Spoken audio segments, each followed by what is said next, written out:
Okey, sebelum kita mula saya nak bacakan sedikit penafian lah untuk program. Okey, maklumat yang disampaikan dalam program siaran langsung ini hanyalah bertujuan untuk pembudayaan ilmu sahaja dan ianya hanyalah pendapat dan komen peribadi daripada panel dan bukanlah pendirian rasmi daripada pihak universiti. Pihak universiti tidak akan bertanggungjawab mengenai sebarang komen ataupun pendapat yang disampaikan ataupun yang dikeluarkan.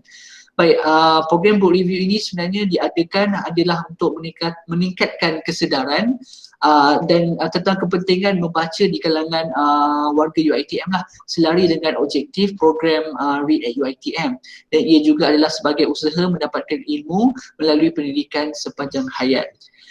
Ia juga meningkatkan ketabakan ataupun visibility perpustakaan Tun Abdul Razak dalam usaha-usaha pembangunan pembudayaan ilmu dan memudahkan program pemantapan diri berteraskan pembudayaan galakan membaca. Baik, untuk makluman para hadirin yang ada sekarang ni, program ini adalah merupakan program di bawah segmen Read at UiTM dan secara tidak langsung ia juga mendukung kepada salah satu objektif di dalam United Nations Sustainable Development Goals SDG, iaitu memberikan pendidikan berkualiti. Baik, saya memperkenalkan diri dulu lah. Nama saya Muhammad Syafiq Aminullah, mungkin ada yang belum kenal lagi. Saya merupakan pustakawan baru 3 bulan di PITA UiTM Cawangan Negeri Sembilan kampus Rembau, dan juga akan menjadi moderator anda lah sepanjang program ini berlangsung. Baik, Alhamdulillah, syukur terhadap Ilahi, pada pagi ini kita dapatlah bersama-sama di hari Jumaat yang barakah ini di dalam satu majlis ilmu lah kan. Jadi sebelum kita bermula saya nak orang kata tak kenal maka tak cinta, so kita nak berkenalan dulu lah dengan kita punya panel-panel jemputan kita. So saya nak perkenalkan dulu sebelum mereka ni mula mengulas buku-buku pilihan mereka. Baik, yang pertama kita ada Encik Al-Arif Johan Muhammad Sabri, merupakan penolong pegawai kesatria UiTM kampus Rembau. Assalamualaikum, apa khabar Cik Arif? Sihat? Salam. Alhamdulillah. Ini kalau ada sesetengah yang saya nampak ada student ni, kalau tak kenal tak tahu nak cakap apa lah. Okay, alright, seterusnya kita ada panel jemputan kedua, iaitu Encik Muhammad Faizal Makno, seorang pensyarah di Fakulti Komunikasi dan Pengajian Media UiTM kampus Rembau. Assalamualaikum, apa khabar Encik Faizal? Waalaikumsalam, kabar baik, sihat, Alhamdulillah. Ni antara banyak-banyak panel ni, Cik Faizal lah antara yang pertama kali lah juga saya bekerjasama, dan saya harap insyaAllah di masa akan datang mungkin ada lagi lah program-program yang kita dapat bekerjasama lagi InsyaAllah. Baik, seterusnya panel jemputan yang ketiga juga tidak asing lagi lah bagi kita di warga UiTM kampus Rembau. Saya berusaha hati menjemput Prof. Madya Dr. Masita Ahmad, pensyarah kanan di Fakulti Pengurusan Maklumat. Assalamualaikum, apa khabar Prof? Assalamualaikum. Waalaikumsalam warahmatullahi wabarakatuh. Dan alhamdulillah. Sihat baik. Prof? Alhamdulillah. Walaupun di kuarantin. Prof di kuarantin Ya, saya. Tak apa. Saya pun dah merasa dah di kuarantin walaupun tak ada apa-apa. Tapi itulah, ini kita demi keselamatan diri kita dan keselamatan orang lain jugalah kan. Kita itulah stay safe dan sentiasalah kita patuhi SOP yang ada. InsyaAllah kita saya doakan kita semua dijauhilah daripada wabak penyakit ni. Amin. Baik, kita teruslah ke agenda utama kita. Kita pun dah berkenalan dengan kita punya panel-panel jemputan. So saya nak terus ke panel jemputan kita yang pertama lah, Encik Arif. Saya mohon persilakanlah Encik Arif untuk meneruskan perkongsian pertama daripada beliau. Silakan Encik Arif jika dah bersedia. Bismillahirrahmanirrahim. Saya tiba-tiba terbatuk, jadi kalau saya terbatuk tiba-tiba tu saya minta maaf lah ya. Saya mulakan dengan satu pantun. Pagi-pagi kita dengar berita, cerita COVID tak pernah langsung tak gembira. Assalamualaikum semua warga UiTM yang saya hormati sekalian, alam yang semuanya. Semoga kekal bahagia dan gembiralah selalu di samping keluarga. Saya punya pantun banyak, tapi tiba-tiba batuk dia jadi pendek. Okay, tak apa. Pada pagi ni, saya sebenarnya daripada bahagian co-curriculum ni, kalau ikutkan logik, kita akan cerita pasal kawat je. Saya pun dah sediakan buku kawat. Bagi sesiapa yang rasa nak belajar kawat lah tentang tentang kawat kaki yang ada kurikulum ajar ni. Tapi hari-hari Jumaat ni kalau saya cerita pasal kawat, saya rasa mogok satu UiTM. Pasal pagi-pagi Jumaat nak ajar kawat kan, takkan semua kena berkawat dan sebagainya. Oleh sebab yang demikian, pada pagi hari Jumaat yang sangat-sangat baik ni, saya ingin berkongsi satu buku yang saya pernah baca waktu saya dekat UiTM Shah Alam. Tetapi saya mohon maaf, saya tak dapat nak bawa buku tu hari ni. Cuma saya dapat bawa buku depan dia je. So, buku ni sebenarnya adalah berkaitan dengan amalan-amalan kecil kita yang saban hari kita anggap benda tu ada. Kita tahu benda tu, tapi kita selalu anggap benda tu ringan. Kita anggap benda tu mudah. Kita anggap benda tu macam hanya satu amalan tetapi tak ada impact. Kita sibuk kejar benda-benda yang besar, kononnya dia dapat lebih banyak pahala. Sedangkan ada perkara yang kecil tu sebenarnya dia sebenarnya membantu kita sama ada dekat dunia ataupun akhirat. So buku apa yang saya pernah baca tahun 2013, tak silap saya dekat UiTM Shah Alam, tadi tu tengah nak solat zuhur, adalah buku ni. Saya sempat print. Alamak, tak nampak Okay, buku ni kalau nampak lah, buku ni adalah bertajuk Amalan Kecil Tetapi Berpahala Besar. Okay, dia ditulis oleh seorang cendekiawan atau seorang pensyarah daripada Indonesia yang bernama Fahrul Muiz, yang merupakan seorang graduan ijazah sarjana pendidikan Islam dekat Universitas Muhammadiyah Indonesia. Beliau seorang penulis yang saya rasa banyak dah buku-buku beliau tulis. Salah satunya adalah ini. Kalau tak nampak, background saya ni mungkin dia menutup segala-galanya. Buku ni adalah berkaitan dengan amalan kecil tetapi sebenarnya berpotensi untuk memberi pahala. Saya yakin pasti kita semua ni banyak pahala yang kita cuba kejar, tetapi ditutupi dengan dosa-dosa kecil kita yang kita tak sedar. Tetapi kalau kita konsisten melakukan amalan-amalan ni daripada sepanjang kita bangun tidur sampai kita tidur semula, insya-Allah dia akan konsisten kita punya kehidupan di dunia ini, dan pada masa yang sama kita dapat keberkatan untuk akhirat nanti. So buku ni sebenarnya dia memberi manfaat sedikit berkaitan dengan koleksi amalan yang mudah dan ringan yang dapat dilakukan oleh semua manusia dalam kehidupan seharian. Buku ni menjanjikan banyak pahala besar bagi siapa yang mengamalkan.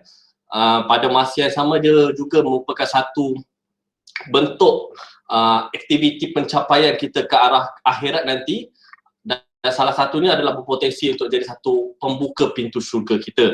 Amalan-amalan yang kita selalu anggap ringan ni semua, dia sebenarnya lebih mudah nak dilakukan kalau kita faham dan kita dah tahu daripada sekarang.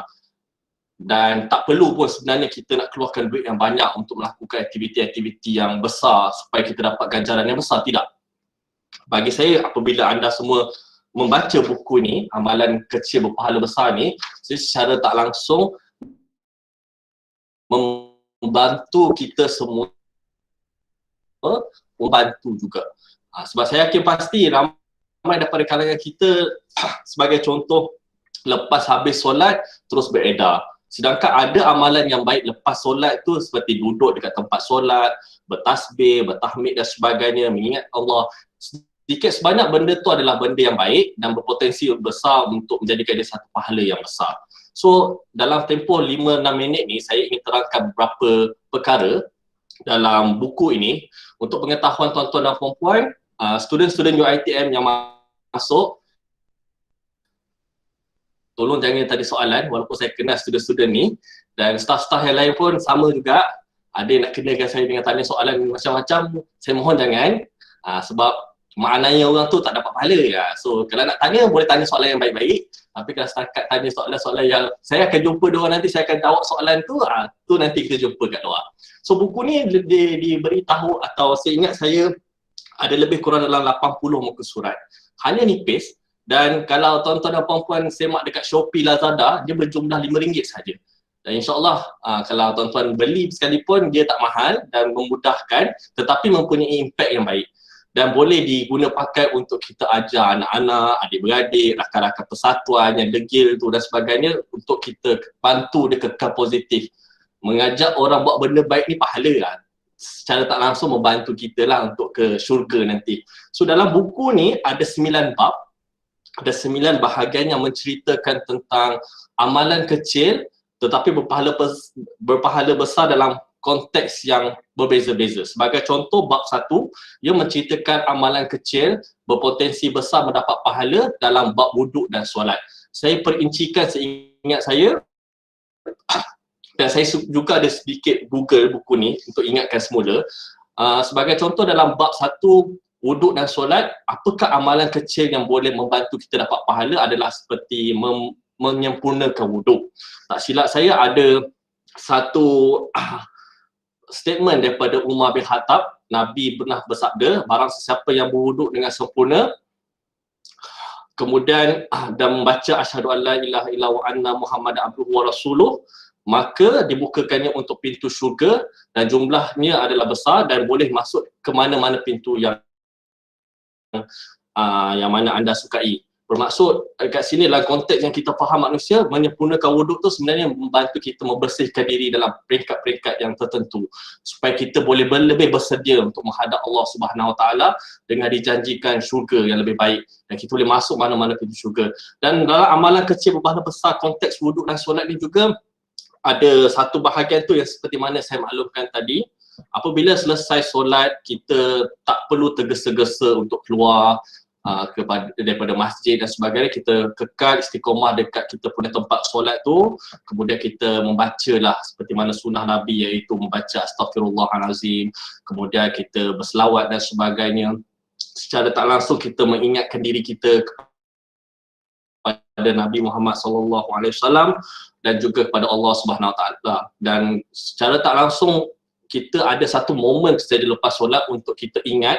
Kemudian masa-masa lain mungkin kita terlebih kepada duniawi, tapi tolong pastikan dalam 5 waktu kita tu ada masa kita dengan Allah sambil-sambil kita solat, dan kita ambil masa dalam 10 minit untuk kita luangkan masa kita dengan Allah dengan bertasbih, bertahmid, bertahlil dan juga beristighfar, agar perkara-perkara yang kita selalu terlepas pandang ini membantu sebenarnya kita untuk dapat lebih banyak pahala. Sambil-sambil itu dalam bab ni juga, kalau kita berjalan kaki ke masjid sekalipun, kita akan dapat pahala yang baik. Kita solat duha, kita akan dapat pahala. Kita mengaminkan azan, semula kita mengaminkan doa, kita mendengar azan, mengumandangkan azan, itu semua adalah perkara-perkara yang berpahala besar. Amalan itu kecil, berpahala besar dalam konteks wuduk dan juga solat. Dan seterusnya ada bab yang berkaitan dengan puasa. Untuk pengetahuan, sekarang ni masih lagi raya. Walaupun time COVID-19 ni saya tak nampak kita beraya sangat. Sebab yelah tak boleh nak rentas negeri, tak boleh nak berkunjung. Kalau berkunjung sekalipun ada polis datang serang, kena bayar kompang. So apa maksud raya time tu kan. Tetapi dalam raya-raya ni juga kita disunatkan juga untuk melakukan puasa 6 pada bulan Syawal.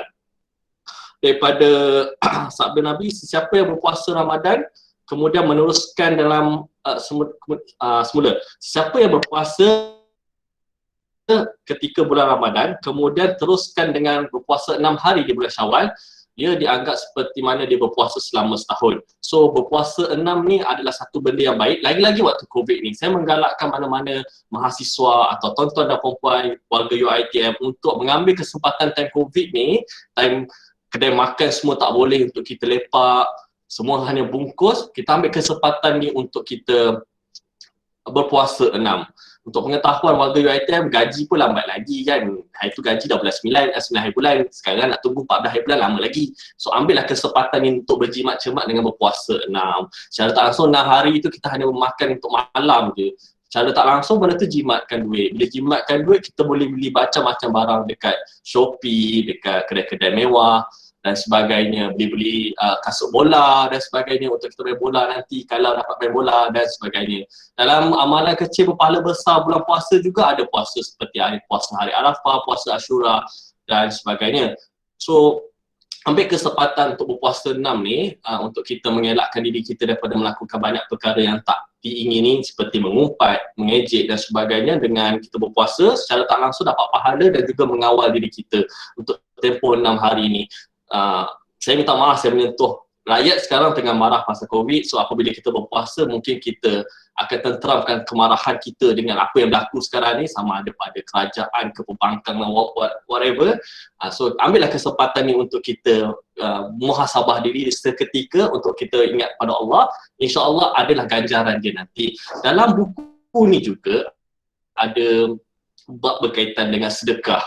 Benda yang saya yakin pasti semua orang akan buat, sama ada depan mata, belakang mata, sama ada secara online atau tidak. Sedekah adalah satu benda yang baik, yang akan menyucikan harta kita sedikit dan juga menggalakkan untuk kita membantu orang, sama ada dalam bentuk sukarelawan atau tidak, atau sama ada dalam bentuk langsung atau tak langsung. Sedekah tu sebenarnya kalau niat dengan baik, maka kita akan dilindungi dan dirahmati. Ada banyak bab, sebenarnya dalam bab ni ada banyak cerita-cerita berkaitan dengan sedekah. Yang paling saya ingat adalah berkaitan dengan memberi minum kepada binatang. Ada kisah daripada sahabat Nabi di mana ada seorang lelaki ni, dia melihat seekor anjing ni, dia makan tanah dalam keadaan sangat kelaparan, haus dan sebagainya. Maka lelaki ni dia menanggalkan slipernya dan dia memberi minum air tersebut kepada anjing. Maka Allah Subhanahu Wa Taala bersyukur kepada lelaki ini dan memasukkannya dalam syurga. Ini ada dalam, saya tak ingatlah hadis riwayat mana, tetapi ada kenyataan ini. Sambil-sambil itu ada juga hadis riwayat berkaitan dengan pelacur yang memberi minum kepada air, bagi anjing minum air. So benda-benda ni sebenarnya menggalakkan kita untuk mengajar diri kita peka tentang sekeliling kita, tak hanya fokus pada diri kita. Andai kata benda tu bukan binatang, kita bersedekah kepada manusia sekalipun, tolak tepi perkara-perkara yang kita anggap benda tu negatif. Sebagai contoh, kalau kita nampak ada orang datang minta sedekah, kita beranggapan bahawa oh, orang ni mungkin ejen, mungkin dia dijadikan mall atau orang suruhan kepada ejen lain untuk memberi, untuk meminta sedekah. So kita tolak tepi persepsi tu. Kita bagi atas niat ikhlas, sama ada RM1 ke berapa dan sebagainya, untuk kita membantunya. Dia dengan ejen dia tu, itu urusan Allah dengan dia.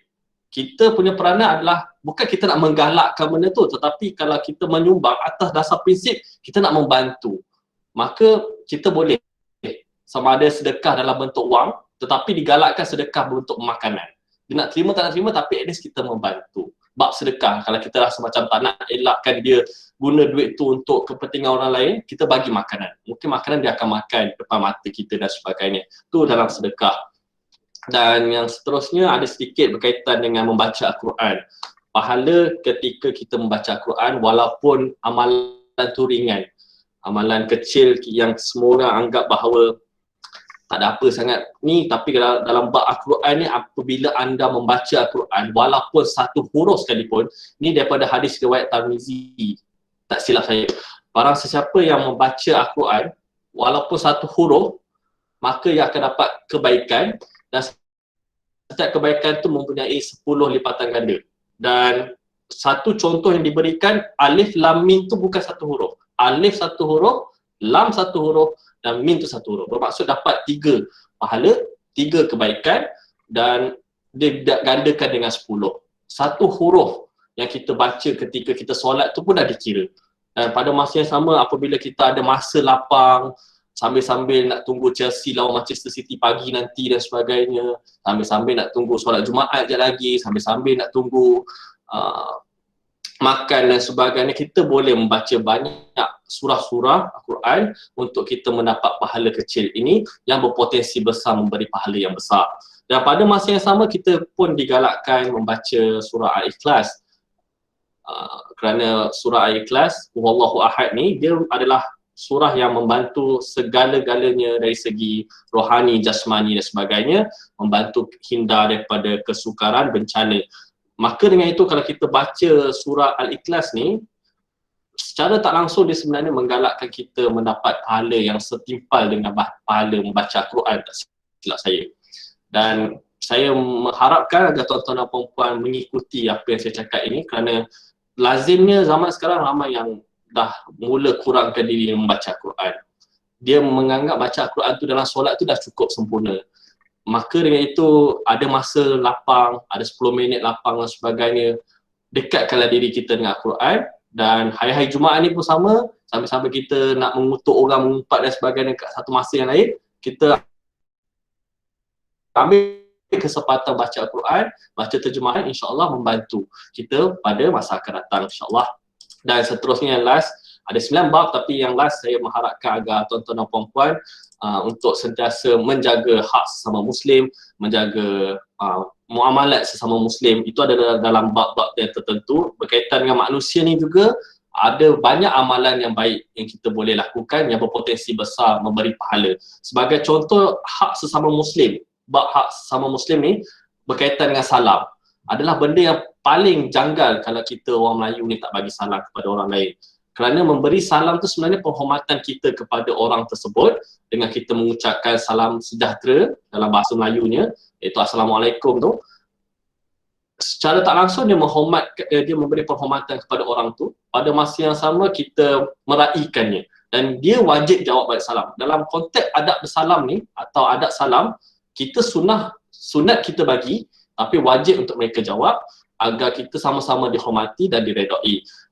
Agar satu benda yang saya mengharapkan kepada pelajar-pelajar yang ada sekarang ni di dalam ni, untuk kalau ada lecturer ke, ada staff ke dekat luar yang anda jumpa, janganlah lari. Selalunya bila kita nampak pensyarah, kita akan pensyarah ya, aku tak suka macam mana, lari je. Tolak tepi persepsi tu. Kalau awak nampak staff tu jenis yang suka marah macam saya, awak nampak saya kan jenis suka maki orang, terutamanya pelajar-pelajar aku, awak nak lari dan sebagainya, itu hak awak. Tetapi kalau awak seorang yang mengejar pahala, awak just bagi salam pun tak ada masalah. Kemudian kalau awak nak reply panjang-panjang dan sebagainya, tak ada masalah. Kalau awak nak terus beredar pun tak ada masalah. Tapi apabila menjaga hak sama Muslim ni daripada segi memberi salam tu adalah benda yang mendapatkan pahala, maka teruskanlah. Janganlah lari daripada pensyarah. Kita orang tak makan orang kat luar. Sebab mungkin awak ada geng-geng awak. Saya nak maki awak buat apa kalau kat luar-luar tu. Mungkin saya kena pukul sekejap lagi. So kalau awak nampak je saya, awak nampak je Dr. Masyita, awak nampak je Sir Faizal dan sebagainya, tegur-tegur. InsyaAllah, Assalamualaikum doktor, sihat. Lepas tu belah. Tak ada masalah. Janji awak dah memberi penghormatan kepada dia dan orang tersebut pun menjawab salam, maka benda tu sambil-sambil tak langsung dapat pahala kepada dua-dua. Dan yang terakhir berkaitan dengan satu bab ni, ni saya rasa semua orang mungkin sensitif, bab hutang.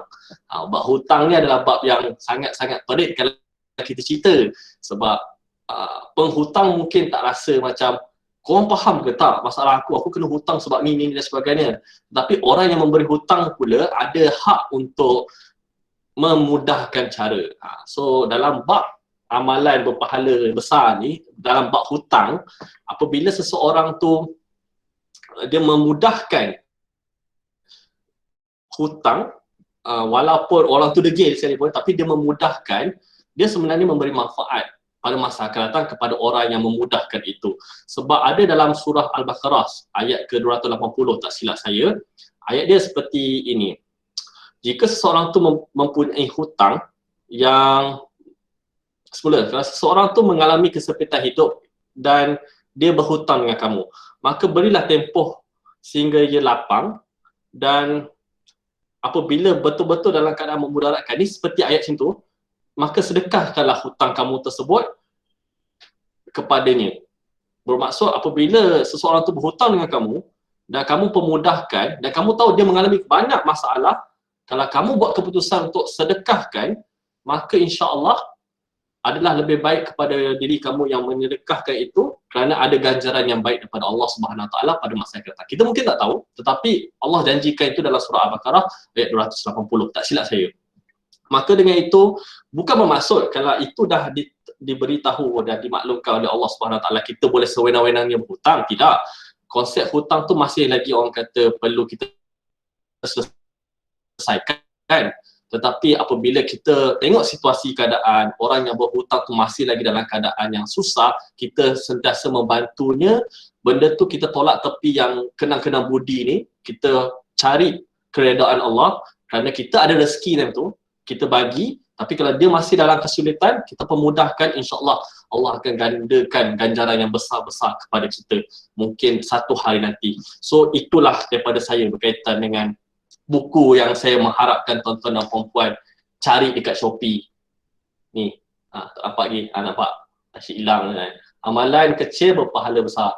Buku ni sebenarnya membantu sangat-sangat tuan-tuan dan puan-puan untuk jadi manusia yang lebih baik, menjadi seorang warga UiTM yang lebih baik, kerana benda yang kecil ni tak perlu untuk kita heboh-hebohkan untuk dapat keredaan Allah. Tidak, kita boleh melakukan hanya untuk kita dan Allah, hanya untuk kita dan muslimin yang kita rapat, dan insya-Allah membantu kita untuk mencapai satu tahap pemimpin yang lebih baik pada masa akan datang. Itu saja daripada saya. Cuma saya ada satu patut COVID-19 kembali menyerang. Pada hakikat kita pernah menang. Adakah kita semua tak bimbang bila kes meningkat, pendapatan mula hilang? Dan wahai pemimpin-pemimpin yang dihormati, khususnya kepada semua yang menonton ini, laksanakanlah tanggungjawab dan kawalan kendiri. InsyaAllah kita akan bangkit dan menang kembali. Terima kasih. Selamat pagi. Assalamualaikum warahmatullahi wabarakatuh. Waalaikumsalam warahmatullahi wabarakatuh. Alhamdulillah, satu perkongsian yang menarik sesuai dengan kita punya, ialah hari ni hari Jumaat, kita dapat satu tarbiyah daripada Encik Arif. Memang betul apa yang dikongsikan tu kan, kadang-kadang kita rasa kita nak berbuat baik tu kita perlu bertaubat, perlu berubah. Sebenarnya tidak kan, sebab berubah bertaubat tu mungkin mengambil masa. Tapi dia boleh bermula dengan satu amalan kecil lah yang kita buat sikit demi sedikit, mungkin kita lebih dapatlah berubah ke arah yang lebih baik. Baik, saya nak baca sikit lah komen-komen dekat chat. Okay, ni dari Nur Syamimi kata mak saya ada buku ni. So ada jugalah orang lain yang ada buku ni. Saya rasa buku ni first time saya tengok, tapi mungkin insyaAllah saya akan cuba carilah juga, macam menarik konten dia. Saya Cik Syafiq minta maaf, Syamimi, kalau awak ada buku tu, ni saya cakap kat Syamimi, kalau awak ada buku tu baca jangan duduk jangan dia tak ada almari je. Terima kasih. Buku tu kena baca. Ramai kat Ifdatul kata insyaAllah betul Cik Arif. And then ada Wardina kata betul tu, berbuat baik kepada binatang macam Cik Arif cakap ni lah. And then Muhammad Asrul kata berbuat baiklah pada semua makhluk Allah, insyaAllah ganjarannya besar. Betul-betul. Okay, and then ada Cik Hafiz, pustakawan kanan daripada Pilah, bagi link Shopee untuk dapatkan buku ni. So mana yang rasa buku ni menarik, nak cari, boleh terus klik link lah dekat chat tu, ada orang dah bantu. Ni amalan kecil amalan kecil daripada Cik Hafiz, dia bantu memudahkan orang yang nak mencari buku ni. So ada link dekat tepi di ruangan chat untuk anda cari. Okay, saya harap yang sedang menonton ni tak left dulu, okay? Sebab kita di akhir nanti kita akan sediakan link kehadiran lah untuk yang menyertai, and then kita ada sediakan jam latihan untuk staff dan ECJ penyertaan untuk sesiapa yang mengisi borang kehadiran lah. Alright, tak nak buang masa, saya ingin menjemput panel kita yang kedua untuk menyampaikan perkongsian beliau. Saya persilakan Cik Muhammad Faizal. Okay. Assalamualaikum, saya Faisal, saya buka panel seterusnya, dan selepas mendengar kupasan dan perkongsian menarik daripada Cik Jo tu, saya jadi berdebar-debar. Saya takut nanti kan buku saya ni tak setanding memang confirm dia punya tu memang ilmu tu boleh dipakai di dunia dan di akhirat. Jadi untuk saya kita tukar genre, kita tukar kepada fiction story, and probably kita akan tukar sedikit kepada karya romantik dan sebagainya lah. Kenalah dengan music Beethoven yang saya mainkan kepada you all tu, nak bagi you all intro mood apa saya nak kongsi bersama you all pada hari ni. Gitu. Okay, baca you all tengok buku saya yang dah tinggi macam KLCC ni, ada lagi. Saya takut letak lagi tinggi nanti kan roboh. Jadinya saya hanya ambil beberapa most of my favorite books that I used to read since I was in the secondary school.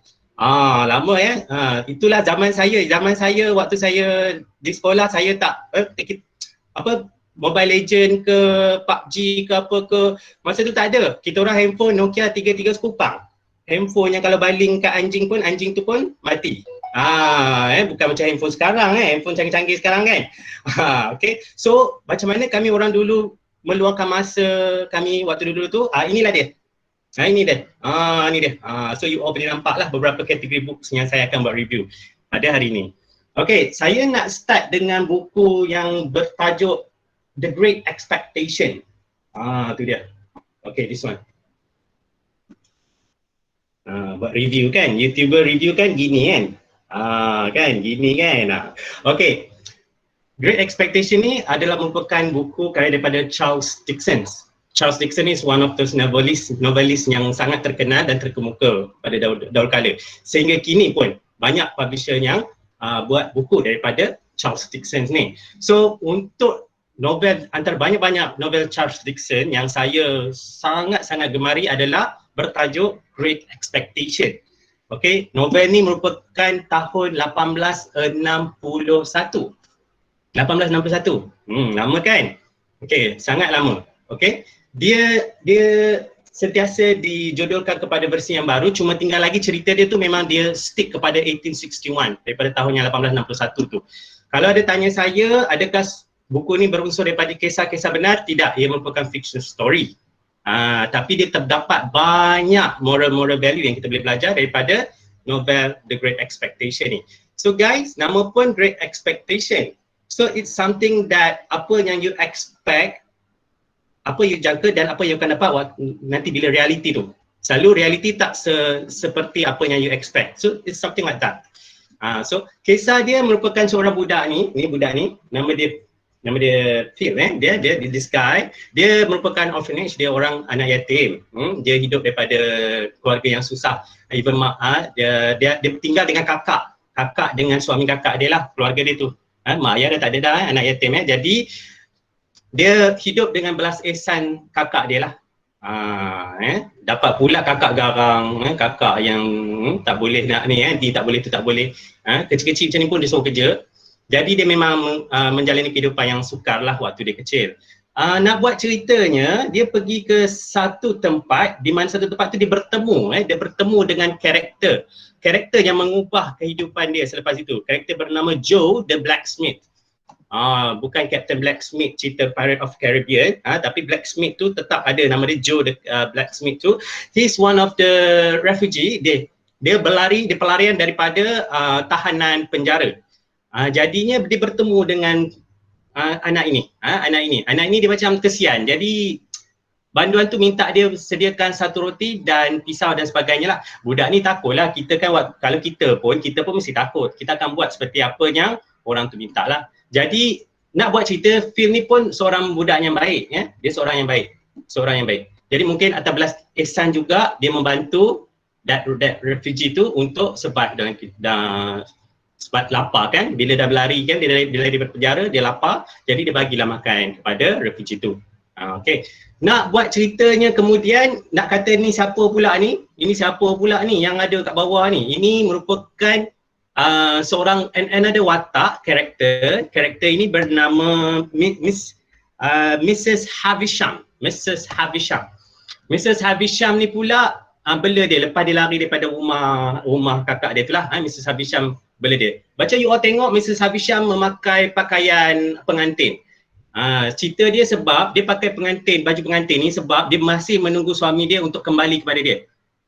Nampak tak? Dia macam jenis karakter yang tak boleh terima hakikat bahawa suami dia dah tak ada lagi. Jadi dia pakai baju pengantin ni sampailah lusuh baju tu, sampailah dia tak pentingkan diri dia dah. Dia hanya pentingkan nak menunggu seorang suami dia tu datang balik kepada dia. Okay. Dia ada seorang anak perempuan Anak perempuan dia nama Estella. So nak buat cerita Estella ni, si Phil tadi tu jatuh cinta pula dengan si Estella tu. Okay. Estella ni pula tak memandang orang yang macam miskin-miskin macam watak utama tadi tu, yang Phil tu. So dia dalam misi untuk jadikan diri dia sebagai seorang gentleman. Supaya dia dapat menangi hati perempuan yang diminati tu. Perempuan yang diminati tu dia tak minat orang miskin, dia tak minat orang yang low class, sebab dia kan orphan dan dia datang dari keluarga yang susah. Jadi Estella tu tak memandang dia. Tapi Phil, dia cuba sedaya upaya untuk menangi hati wanita yang dia minati dengan menjadi seorang gentleman. Zaman-zaman dulu kan kalau gentleman dia jenis yang pakaian klasik, pakaian yang orang yang berada status yang tinggi lah kalau gentleman ni. So dia cuba berubah diri dia untuk jadi someone yang bukan dia. Just for the sake nak menangi hati Estella tu lah. Okay. So di sini saya buat kesimpulan untuk buku ni sebab banyak lagi buku saya nak pergi ni. Okay, saya buat kesimpulan terus. Moral of the story, you all tak payah nak bersusah payah nak ubah diri you just because you nak menangi hati orang itu. Kalau dia suka kat you, kalau dia betul-betul cintakan you, dia sayang dan cintakan you because of who you are. Because you walaupun you kadang-kadang gopo gapa ada yang kita perangai yang kadang orang tengok apa ni dia ni, tapi dia tengok kat you tu dia nampak dia jatuh cinta kat you. Dia nampak perangai you gopo gapa, kadang orang boleh jatuh cinta because of reason yang pelik-pelik tau. Because of you menyanyi sumbang pun orang boleh jatuh cinta kat you tau. Itu ajaibnya cinta. Gitu dia jatuh cinta bukan not because of your perfectionist you tu, bukan kesempurnaan you tu yang kita selalu dengar orang dia tak apalah, dia orang cantik, jelita, nyanyi sedap apa semua tu. Not really. Okay, what happen kalau benda tu semua dah tak ada? Cari orang lain lah. Kan? So benda tu tak orang kata apa, tak kekal. Yang kekal tu you punya diri you tu, personality you tu yang buatkan orang jatuh cinta kat you tu. So bila dia jatuh cinta because of personality, he or she will be yours forever. Gitu. Okay? Alright, so ini Great Expectation. So moving on, I'm going to go with the next books yang mana okay. Yang ni of course you all semua tahulah. Ini buku daripada Colin Classic, from William Shakespeare, Romeo and Juliet. Nampak tak kita punya genre daripada tadi percintaan. So saya pergi ke buku novel seterusnya juga berkaitan dengan percintaan gitu. Okay. So orang selalu kata William Shakespeare ni dia adalah one of the literature punya English yang memang sangat terkenal lah. Tak dinafikan William Shakespeare. Okay. Ini merupakan orang kata apa paling lama yang paling lama dalam semua collection buku-buku lama yang saya ada ni. Romeo and Juliet sangat lama my dear. Tahun dia bila tahu? Tahun dia 1597. 1597. Okay. Alright. So ramai orang berfikir bahawa Romeo and Juliet ni adalah novel berunsur percintaan, romantik, cerita yang cinta-cinta aja. Not really. Not really. Novel ni actually it's about tragedy.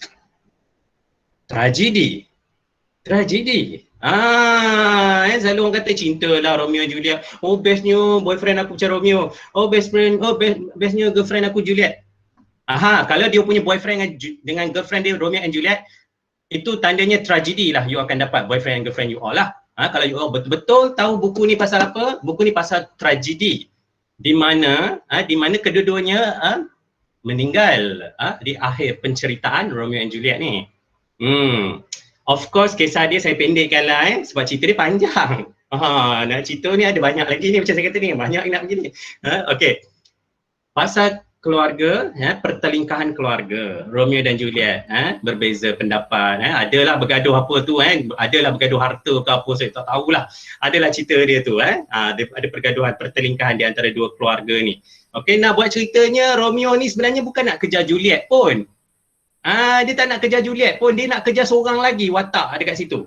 Watak, ada seorang lagi watak tu, yang tu dia minat kat watak tu. Lepas tu nak buat ceritanya bila dia pecah masuk dalam satu majlis, dia nak cari orang yang dia minat tu, tiba-tiba si Juliet jalan depan mata dia.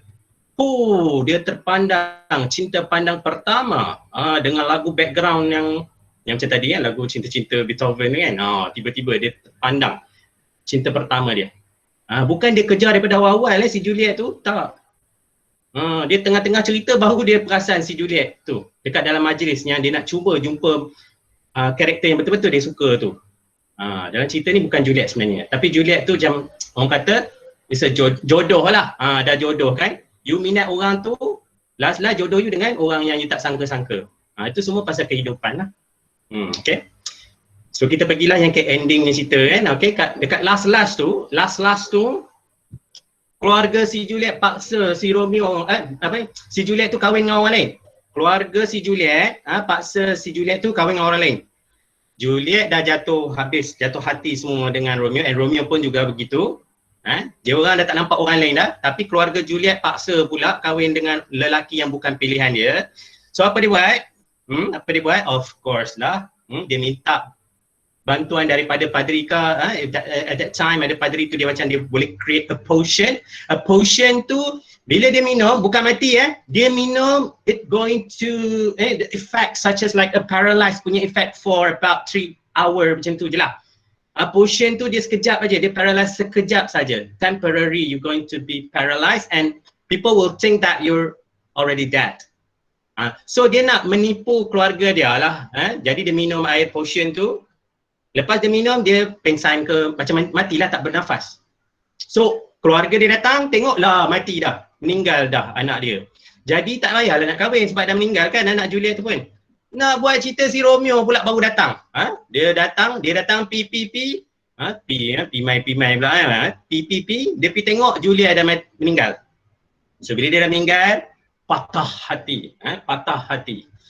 Berapa kali patah tak tahulah, 1,000, 2,000, 3,000 lah. Jadi apa dia buat? Dia pun dia beli racun, dia minum racun, lepas tu dia duduk sebelah si Juliet tu lah. Lepas dia minum racun tu, dia pun berbuih-buih matilah. Dia pun meninggal. Lepas tu nak buat cerita Juliet pula bangun. Tak nak pula si Juliet tu bangun waktu dia tengah minum racun tu kan.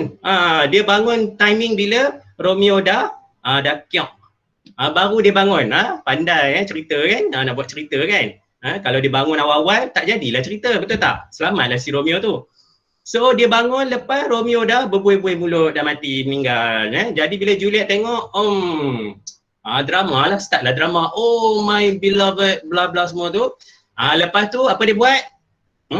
Dia nak minum racun yang sikit dekat Romeo tu, tak berkesan kan, mungkin dah banyak dia minum kan. Dia minum sikit, tak jalan. So apa dia buat? Dia ambil pisau dagger dekat Romeo tu kan. Romeo kan dulu memang bawa pisau kan, belati ke apa ke kan, dagger tu. So dia ambil dagger tu and dia bunuhlah diri dia. Itulah tragedi percintaan Romeo and Juliet. So it's not something to be shared, because moral of the story guys, janganlah cinta manusia tu sampai tahap macam tu sekali lah. Sampai tahap macam tu lah you cinta orang sampai macam wow, orang lain dia tak nampak dah. Definitely mak ayah dia tak nampak dah. Padahal mak ayah dia yang jaga daripada kecil sampai besar, bukan Romeo tu. Kan? Mak ayah dia tak nampak dah. Dia nampak si Romeo je. Romeo mati, I pun nak mati. Juliet pun nak mati. Samalah Juliet pun. Jangan obses cinta manusia ni tak ke mana. Cinta manusia ni sini je. Kalau nak umpamakan kat satu taman tu, cinta manusia tu macam umpama bunga satu tu je yang mekar. Sedangkan cinta dia satu taman di dunia ni, satu taman tu dia sayangkan kita. I pun ada tazkirah juga sikit Cik Jo. Kita pun tambah sikitlah tazkirah sebab I tak ada pula tazkirah dalam buku ni. Okay. Satu lagi benda yang menarik saya nak share dengan you all. Buku William Shakespeare ni is not a simple kind of English punya writing, my dear. Dia bukan kita baca terus kita faham. No. May I share dengan you all. I share dengan you all satu. Okay. Ini scene, ini penceritaan nak panggil Romeo datang turun meja makan tau. You tengok, you dengar apa dia cakap untuk nak ajak Romeo datang meja makan tu macam mana? Ambil mood mood Romeo kan. No hair sir, unless a hair sir in a lantern pie, that is something still, and whore ere it be spanned. An old hair whore, an old hair whore is very good man in land, but a hair that is whore is too much for a score when it whore ere to be spent. Romeo, will you come to your father's well-tied dinner Titan? I will follow you. Farewell ancient lady, farewell lady. Tu dia lah. Ini nak panggil Romeo main datang meja makan, dah macam menyanyi satu drama klasiknya drama, you know, opera punya musical ni, macam tu lah. Penulisan William Shakespeare yang buku-buku dia orang ni lah. menarik lagi satu, bahasa-bahasa dia memang like art, bahasa-bahasa sastra klasik lama. And kalau you all tak faham, belakang dia tu ada disediakan dictionary klasik lama juga. Okay, so one of it adalah, okay, saya ambil device. Di sini device, as you guys know, device tu device lah, peralatan dan sebagainya kan.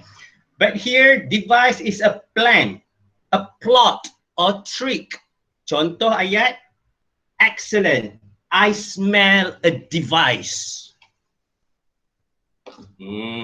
Tu dia. Nampak tak buku ni membawa kita ke satu era zaman-zaman yang dulu-dulu kala di mana English, dia punya literature English tu sangat-sangat tinggi. Itu belum lagi yang ada lagi yang perkataan-perkataan yang saya boleh nak share lagi ni. Kita saya kena buat satu lagi kelas untuk kelas Romeo and Juliet. Kita belajar bahasa-bahasa sastra lama dalam buku tu, nanti kita share. Okey, dah habis Romeo and Juliet. Saya ambil lagi satu masa minta maaf lah saya ambil untuk buku daripada ni this one. Yang ni semua saya skip lah nantilah kalau kita ada masa lagi. Okay, this one. Okay, ini buku as you guys can see here sangat terkenal di mana buku ini telah diadaptasi di dalam filem. Pentapanya adalah The Wonderful Wizard of Oz. Ini tahun 17 Mei 1900. As you guys know, cerita Wizard of Oz ni dah lama-lama dahulu, dah kala dah berwujud di dia punya pembacaan dia tu ni, Wizard of Oz ni. Ini asalnya, ini karya asli dia ni asli dia punya. Asli dia punya. Jadi dia punya penulisan dia pun memang dia menggunakan bahasa Inggeris yang lama lah. Okay. So kemudiannya keluar kepada cerita Through the Glass, Through the Looking Glass, di mana yang ini tahun 1871. Ini semua buku diadaptasi daripada filem-filem lah. Of course penceritaan dia more to fantasi lah, di mana seorang karakter bernama Alice sesat di alam, kalau kita orang Melayu alam bunian lah. Kalau dia orang dia alam yang elf yang telinga panjang apa semua tu, alam-alam yang dunia fantasi yang kita tak tahu mungkin wujud atau tidak, sebab yang confirm bunian tapi kalau dunia yang ada telinga panjang, kucing boleh terbang tu tak tahulah betul ke tidak. Yang tu cerita Alice in Wonderland sahaja yang ada. Okay, kita hampir ke penghujungnya, cuma saya nak share satu lagi. This one. Okay, ni, yang ni yang calling klasik tadi tu, asal sumber inspirasi cerita-cerita daripada Disneyland, yang you all tahu, di mana cerita macam Cinderella, Pinocchio, Little Mermaid, segala-gala Disney yang kita tengok masa kecil-kecil, sekarang pun kita tengok juga, still tengok kartun-kartun tu, asalnya daripada calling klasik, daripada novel-novel short story. Diorang ni short story tahu asalnya, cerita Cinderella, dalam dia, saya tengok, okay. Dalam dia Sleeping Beauty, tajuk asal dia The Sleeping Beauty in the Wood. Dia orang tukar lah, dia buatlah Sleeping Beauty saja, dia buatlah ada character Maleficent ke apa ke semua tu. Asalnya The Sleeping Beauty in the Wood. It's just a simple short story sahaja. So banyaknya Disney dia dapat sumber inspirasi movie dia daripada calling klasik ni lah. Okay. Untuk yang cerita-cerita dongeng-dongeng Disneyland tu lah. Okay, last. Okay, last. Ini koleksi saya terakhir, iaitu daripada Goosebumps. Ini saya lari ke fiction, kepada horror story punya fiction, di mana saya rasa pelajar-pelajar saya sangat familiar with this R.L. Stine, penulis author dia R.L. Stine, dan cerita ni juga diadaptasikan dalam movie. Of course berunsurkan horror, di mana karakter-karakter tu semua adalah rekaan daripada Western people yang dia buat cerita berkaitan dengan werewolf, Dracula, Slappy, apa lagi karakter di sini, Dr. Jekyll and Hyde, zombie, and lots of things juga lah. Banyak hantu-hantu kat dalam ni. Okay. Ini adalah antara buku-buku di mana saya baca waktu dulu saya tak ada benda nak buat. Dan buku ni bukan saja dapat membantu dari segi meluangkan masa, kita punya masa yang terluang tu, but of course dia boleh improvise kita punya grammar English, kita punya vocab dan sebagainya. Especially yang English lama tadi tu, literature English lama daripada Shakespeare tu. Banyak kita boleh belajar. Ni orang yang ambil bidang literature English yang lama kesastraan bahasa Inggeris lama tu, ini sesuai memang dia orang pakai untuk sumber rujukan bagi bahasa-bahasa lama tu. Okay? And yang menarik Goosebumps ni, satu lagi menarik Goosebumps ni, di mana you all boleh pilih you all punya ending, you all boleh pilih jalan cerita you all. Okay? You all baca macam biasa. Nampak dah lama you nampak tu. Nampak dah berkulat dah buku ni pun sebab dah lama, buku lama. Semua ni koleksi buku lama. Okay? Lagi lama tu Romeo and Juliet tu lah. Okay, yang ni you baca, lepas tu dia akan bagi you beberapa pilihan. Kalau you pilih contoh, you sesat dalam rumah yang haunted house, and then you ada jalan A ikut ke belakang, jalan B ikut depan. So which one is going to be your choice? So if you choose jalan A, you can go to the page at the page of 35, page 40 ke apa ke. Dia akan bagi tahu, dia akan navigate you untuk pergi ke page 35. Kalau you choose pilihan B, please go to the page 21. Gitu. Yang ni you kena pusing ke depan, kiri, belakang, pusing sikit lah, rajin sikit lah, kena selak-selak buku ni. Dia ikut berdasarkan you punya pilihan. Sono kan? Itulah dulu kami menghiburkan diri kami lah waktu tak ada YouTube, tak ada Mobile Legend, PUBG dan sebagainya. Inilah dia saya punya game saya lah untuk mengisi masa lapang. Jadi saya rasa ada banyak lagi tapi tak apalah saya rasa sudah tu lah, cukup lah. Nanti kan jadi sesi saya seorang pula Okey, jadi itu saja. Terima kasih banyak. Saya tak ada pula pantunnya, minta maaf lah. Ya ada. Saya pun ada juga pantun. Mula memang tak ada, tapi saya tengok Cik Jo dia bagi dua dia bagi dua pantun. Jadi kata tak berjadi ni. Saya pun kena bagi juga ni. Kalau dia bagi satu pantun tak apalah, saya kata tak apalah. Bagilah Cik Jo dia bagi dua, tak apa. Saya pun nak bagi juga. Tapi saya punya saya ambil daripada karya William Shakespeare, di mana dia punya the most famous poem yang dia pernah jadikan sebagai sumber inspirasi kepada kita semua, especially those people yang who fall in love tu lah.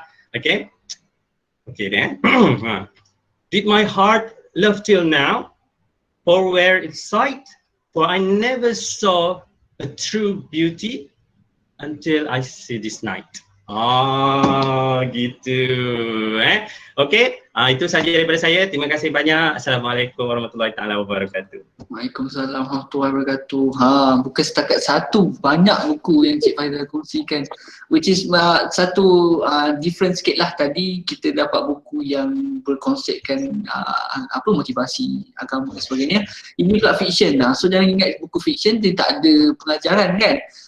Fiction yang diadapt kepada filem pun banyak pengajaran juga. Okey, saya nak minta tolonglah panel-panel yang ada 3 panel kita hari ni, pilih satu quote yang menarik dekat ada ruangan chat ni, sebab Jawatan Kuasa Perwakilan Komando Kesatria nak bagi diorang sagu hati sikit. So minta tolong nanti panel pilih mana-mana quotes yang ada dekat ruangan chat, satu boleh WhatsApp saya lah nama orang yang dipilih itu. So itu tak apa, just Jawatan Kuasa Perwakilan Komandan Kesatria nak sponsor hadiah untuk yang memberikan quotes terbaik.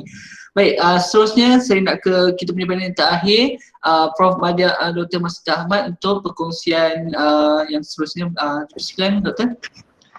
Okey, terima kasih pengurusi majlis selaku moderator. Bismillahirrahmanirrahim. Assalamualaikum warahmatullahi wabarakatuh. Rabbi syarih sadri wa yassir li amri wahlul 'uqdatam min lisani yafqahu qawli.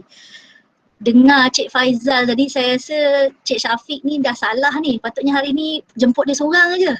Habis semua buku dia dah review. Dan bila kita jadi orang kata apa, panel yang terakhir ni, itulah dia. Saya harap penonton yang ada bersama kita, saya dari tadi duk keep on tengok tracking, wah naik 80, turun 70. Saya harap sehingga akhir sesi sampai waktu saya ni, insya-Allah harap masih lagi bertahanlah penonton-penonton sekalian. Lagi pula kalau anda semua ni, saya tahu ramai ni yang dah beria tadi dengar nak beli pantun Sir Faizal dan sebagainya kan. Jadi saya harap you all pun boleh menunggulah dan juga mungkin saya tak setara lah seperti Cik Jo dan juga Cik Faizal kerana kedua-duanya masih bujang. Jadi orang kata dia punya gen untuk dapat komen tu memang lagi yang paling tinggi lah. Okay, walau bagaimanapun tak apa, saya dah diberikan amanah untuk bersama dengan dua jejaka yang telah menyediakan buku, bicara buku yang memang pada saya kedua-duanya mempunyai gen yang tersendirilah, iaitu daripada awalnya kita lihat seperti Ustaz, saya nampak pagi ni Ustaz Arif. Okay, dia menceritakan tentang kecil tetapi pahala besar tu, dan lepas tu datang pula Sir Faizal dengan cerita yang memang kita kata walaupun gen dalam bentuk sesuatu yang fiction tetapi ada maksud, dan yang saya suka sangat bila beliau mengatakan itulah apa yang kita lakukan. Yang itu saya akui. Hobi saya pun dulu membaca, malah salah satu cara bagaimana saya nak improvekan English saya adalah membaca novel-novel English. Saya suka baca buku novel English. Okay, dan kalau cakap pasal buku sebenarnya saya tak nak tunjuk macam Sir Faizal kan, buku setinggi-tinggi, banyak buku saya ni. Okay. Tapi tak apa, saya nak teruskan dengan buku yang saya ada. Oleh kerana Sir Faizal boleh buat banyak, saya nak buat 2 buku. Okay, 2 buku saja. Asalnya nak buat 1 tapi bila tengok Sir Faizal banyak, tak boleh jadi ni. Saya pun nak juga buat buku yang saya kira saya nak semua orang membaca, dan buku yang salah satu buku pertama yang saya nak tunjuk dan kongsikan kepada para penonton sekalian, buku ni boleh didapati di perpustakaan kampus Rembau. Buku ni memang menarik sangat untuk kita kongsikan dan baca. Kerana apa? Tajuk buku dia tu pun kita dah tahu, emotion, technology and social media. Ini yang saya kira masa-masa zaman COVID ni semua orang dah terkurung dalam rumah, maka kita cara dan juga alternatif lain untuk kita bersama dengan rakan-rakan kita yang jauh di mata tapi dekat di hati adalah melalui teknologi, social media. Malah masa sekarang ni pun, walaupun saya dalam keadaan di kuarantin tetapi kita masih lagi mampu untuk membicarakan buku-buku yang hebat yang ada di pasaran. Jadi saya kira ini memang menarik. Kenapa? Buku ini adalah sebenarnya kompilasi yang telah disunting oleh Sharon Y.P. Taggart. Dan di dalam kompilasi ini dia menceritakan tentang artikel-artikel yang telah dihasilkan oleh penyelidik-penyelidik. Okay, saya minta maaf lah, saya ni kalau bercakap memang saya suka something yang ada bukti dan juga yang lebih tidak bersifat fiction sangat lah. Okay, tapi saya pun baca buku fiction, ada. Cuma hari ni saya memang ingin berkongsi buku ini kerana saya nak memperlihatkan pada kita dalam kita menggunakan teknologi, dalam kita menggunakan social media, kita jangan terlupa ada perkara-perkara yang patutnya kita tahu dalam berbentuk pengetahuan yang bersifat yang telah dibuktikan melalui pengkajian, maka kita perlu gunakannya sebagai panduan bila mana kita menggunakan sesuatu teknologi, social media tu tidak kita menggunakan terlalu berlebihan dan yang akhirnya menyebabkan kemudaratan kepada diri kita. Khususnya dalam bentuk kesihatan lah. Macam tadi, kita tahu kebanyakan kita ni menggunakan platform untuk guna main game kan secara elektronik kan, e-games. Bila guna e-games tu, tanpa kita sedar 5 jam, 6 jam kita duduk depan komputer tanpa kita menyadari yang kita ni tak buat apa-apa pun, tak pergi makan, tak pergi toilet. Itulah yang ada diceritakan di dalam buku ini. Selain daripada itu, buku ni dia ada 2 bahagian utama, iaitu section pertama dia lebih menceritakan tentang emosi. Apa itu emosi? Kita ni bila guna teknologi pun kadang-kadang kita beremosi. Contoh, kita pergi dekat mesin ATM. Letaklah kita punya kad ATM tu. Lalas bila kita nak keluarkan duit tak keluar. Apa yang berlaku? Selalunya kita pergi, paling tidak pun tak kita tampar mesin ATM tu, kita sepak mesin ATM. Bukankah itu menunjukkan bahawa adanya emosi bila kita guna teknologi? Jadi itulah juga yang diperkatakan di dalam buku ini, di mana buku ini juga memperlihatkan bahawa penggunaan teknologi itu tak salah, bagus. Dia boleh mengeratkan silaturahim kita, boleh mendekatkan kita. Walau bagaimanapun ada kesan-kesan yang melalui pengkajian yang dibuat oleh penulis-penulis dalam ni, artikel ini mengatakan kita perlu juga melihat teknologi itu dari sudut yang berbeza. Maknanya kalau nak pakai jangan keterlaluan, sebaliknya perlulah melihat kepada perkara-perkara yang lebih positif. Selain daripada itu, di dalam ni juga bahagian kedua, kalau bahagian pertama dia lebih melihatkan kepada emosi, penulisan tu dilihat kepada emosi lah yang berkaitan dengan penggunaan teknologi dan sebagainya. Bahagian kedua pula dia menceritakan tentang social media. Ini yang kita selalu sangat guna sekarang ni. Tak puas hati je naik kat Twitter. Tak puas hati je masuk Facebook. Aku benci lah Muhammad tu. Sir Faizal ni lah, dia duk cerita pasal Shakespeare. Dah tak pasal-pasal. Aku rasa aku dah nak jadi macam watak dalam Shakespeare. Romeo ke Juliet. Kan? Lepas tu masuk dalam Facebook. Melontarkan perasaan emosi kita dalam social media. Padahal yang dimarah tu sebenarnya orang yang sepatutnya dia sayangi. Iaitu ayah dia contohnya.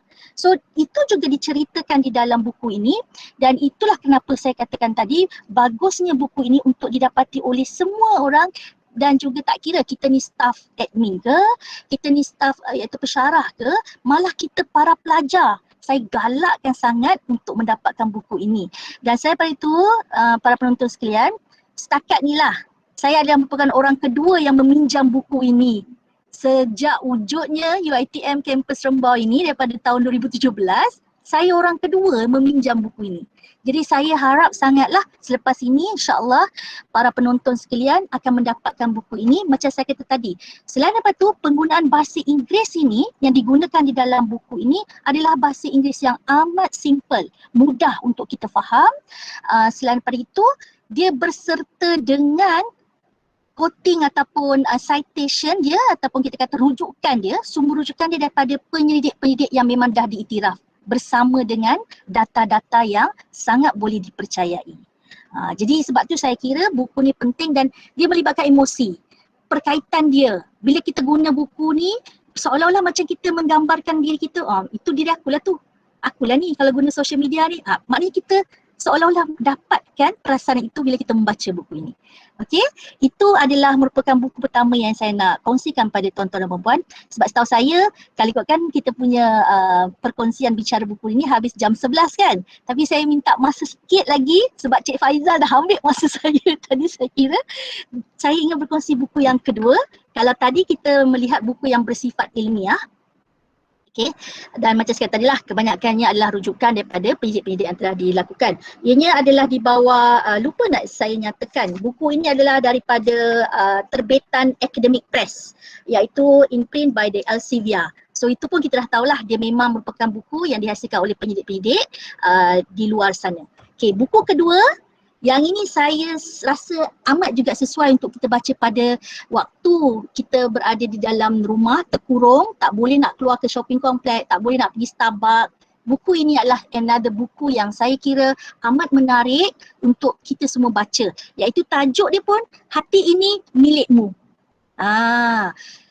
Bentuk dia seperti novel, tetapi ianya adalah merupakan luahan hati, iaitu penulisnya sebenarnya Yasmin Mogahid. Itu nama penulis buku ini. Tetapi ia telah diadaptasikan. Bukunya sebenarnya dalam bahasa Inggeris. Walau bagaimanapun, ianya telah diadaptasikan oleh Ezah Mahmud, di mana dia telah mentranslatekan buku yang bahasa Inggeris ke dalam bahasa Melayu. Jadi memudahkan untuk kita baca. Menariknya buku ini, dalam kita menghadapi keadaan COVID ini, kita dah melihat banyak cerita yang berkaitan tentang kehilangan ahli keluarga tersayang. Kita melihat bagaimana kita, orang kata apa, tiba-tiba tak pernah pergi mana-mana pun, kita duduk kat rumah pun tiba-tiba kita boleh terjangkit dengan COVID. Okay, mungkin sebab kita telah dipilih sebagai insan terpilih lah. Allah nak bagi ujian, insya-Allah Allah nak naikkan darjat. Buku ini, dia mengajar kita untuk menerima keadaan dan takdir walau apa pun dalam kehidupan yang kita hadapi seharian. Tak kiralah secara positif ataupun negatif, buku ini mampu untuk membuatkan kita lebih tenang bila kita membaca dia. Kenapa? Dalam buku ini, dia punya kandungan untuk pengetahuan para penonton sekalian, dia menceritakan bagaimana penulis ini. Sebab ini adalah merupakan daripada pengalaman sendiri penulis iaitu Yasmin Mogahid ni. Dia menceritakan bagaimana sewaktu kecil dia adalah merupakan individu yang merupakan, dia kata diri dia seorang yang tamak. Tamak sebab apa?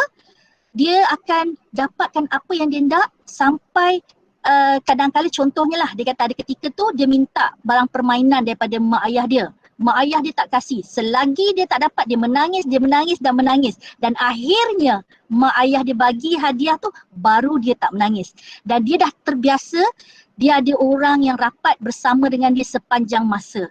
Tetapi sehinggalah satu insiden, satu peristiwa, dia kehilangan seseorang yang sangat dia sayangi dan pada ketika itulah dia menyalahkan takdir yang telah berlaku dalam hidup dia. Namun yang demikian, akhirnya apabila dia bertemu dengan, sebab itulah tajuknya hati ini milikmu.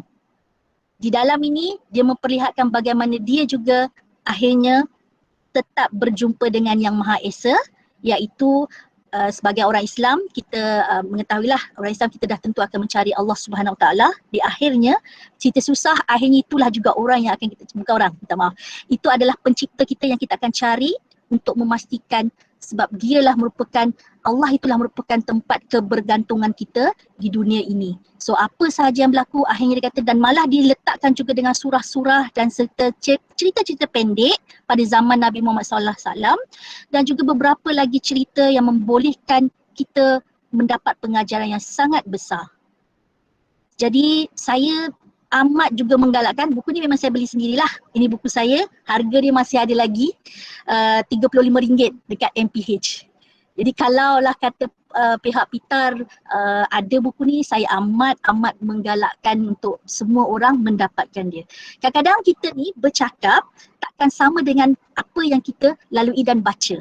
Saya boleh bercakap dengan penuh emosi dan saya boleh mengatakan bahawa buku ni memang menarik. Tetapi baca, bila tuan-tuan dan juga para penonton semua baca sendiri, mengalaminya dan juga orang kata apa, dia bila baca ni sesuatu benda yang saya, untuk diri saya lah, pengalaman saya, feel dia tu. Kita kata feel dia bila baca buku tu, Allahu Akbar, lagi menarik daripada kita melihat drama dekat TV tu. Percayalah cakap saya.